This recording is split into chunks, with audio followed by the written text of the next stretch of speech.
En Euromaster somos mucho más que un servicio de mantenimiento de vehículos. Somos una comunidad comprometida con tu éxito y con tu comodidad de la carretera y por ese motivo te traemos Podmaster, una serie de podcasts en los que vamos a tratar temas relevantes de tu día a día, aquellos que te preocupan y que realmente te quitan de pensar en lo importante, que es tu ruta y tu seguridad. En el episodio de Podmaster de hoy contamos con Juan José Gil, vicepresidente de la Plataforma contra la Morosidad, miembro de FENADISMER. Nos vas a hablar sobre la reducción de los pagos de las empresas a 30 días. Efectivamente. En primer lugar, encantado de poder participar en esta iniciativa y contribuir a resolver las dudas sobre la morosidad y sobre aquella cuestión que sea de interés para los destinatarios de estos podcasts. Lo primero de todo, preguntarte sobre la Unión Europea, porque acaban de mover ficha en relación con este tema, van a obligar a las empresas a pagar a 30 días.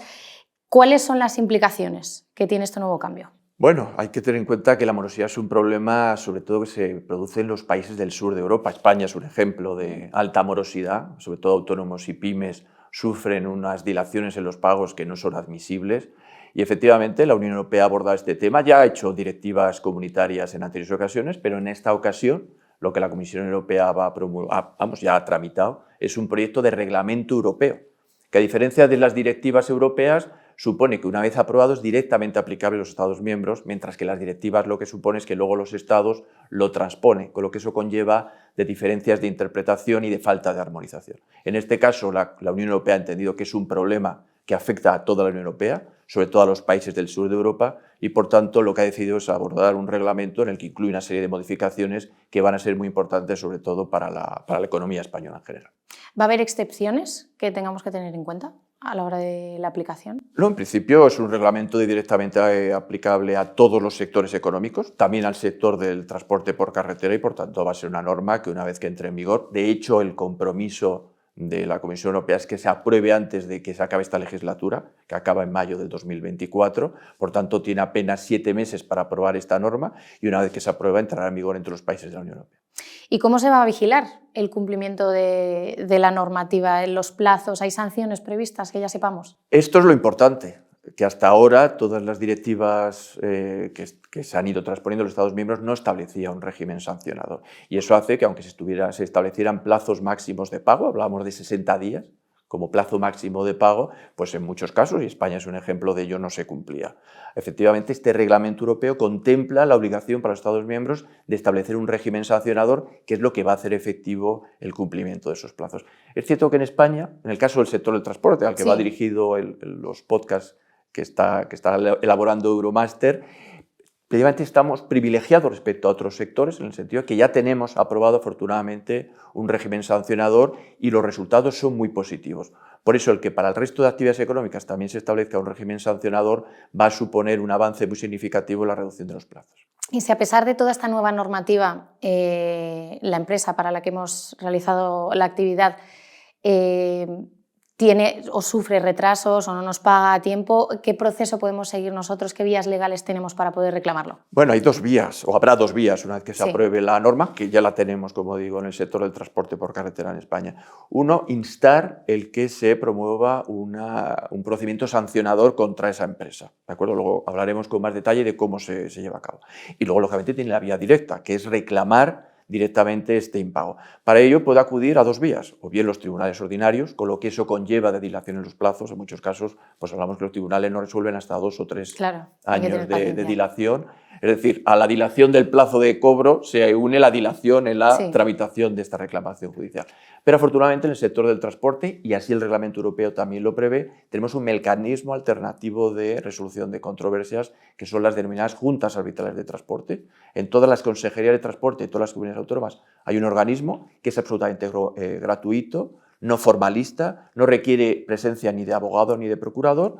Se presenta la reclamación directamente contra el cliente y en un plazo aproximadamente de 2 o 3 meses tiene una resolución favorable, lo que se llama un laudo, que luego es perfectamente ejecutable como cualquier sentencia judicial. Desde la Plataforma contra la Morosidad y a vuestro juicio, ¿esta reducción de plazos va a tener un impacto positivo real? De no ser así, ¿qué hace falta para que lo tenga? Hay que tener en cuenta que casi todos los pagos que los transportistas o cualquier autónomo pyme de sectores económicos se hacen como máximo a 30 días. Pensemos en los pagos de los alquileres, de los salarios de los trabajadores, de los insumos, es decir, del carburante, la electricidad, todos aquellos gastos necesarios para el desarrollo de la actividad se realizan normalmente con carácter mensual. Sin embargo, eso no va acompasado con los cobros por parte de nuestros clientes, en la mayoría de los casos grandes empresas.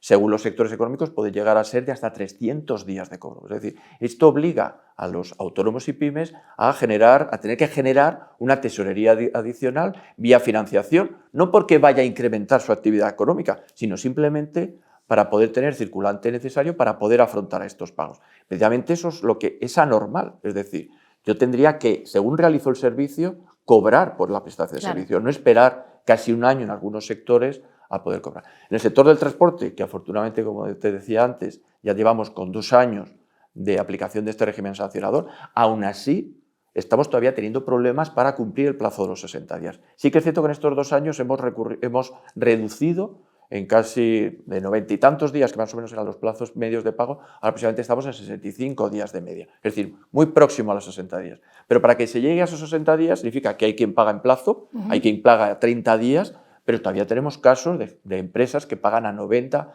120 días. Por tanto, es necesario ese régimen sancionador que prevé el reglamento europeo, reglamento sancionador que debe ir aparejado de una actuación de oficio por parte de los organismos que luego se encarguen de aplicar este régimen sancionador, porque no puede basarse solamente en la denuncia de la pyme o autónomo afectado, sino que también de oficio la Administración debe promover planes de inspección para erradicar esto, que consideramos que es una lacra y que perjudica muy negativamente a la economía española. Yo creo que es uno de los puntos que más interesan a los que nos están viendo en estos episodios de Podmaster. ¿Qué ventajas va a tener para los transportistas en concreto? Bueno, las ventajas es que lógicamente van a poder reducir su financiación, que ahora mismo tienen que solicitar las entidades financieras para hacer frente a sus pagos ordinarios. El que cobren a 30 días, como va a marcar la ley, va a suponer que, lógicamente, mucha de la financiación extra que ahora mismo solicitan no van a tener que pedirla o van a poder destinarla a lo que es el crecimiento de la actividad empresarial, como es lo lógico, y así ocurre en otros países de la Unión Europea. Una pregunta que nos ha dejado la comunidad. ¿Es legal firmar un contrato en el que te puedan pagar a 60 días? Si eso sucede con la empresa con la que estamos trabajando, ¿qué podemos hacer? ¿Cómo podemos reclamarlo?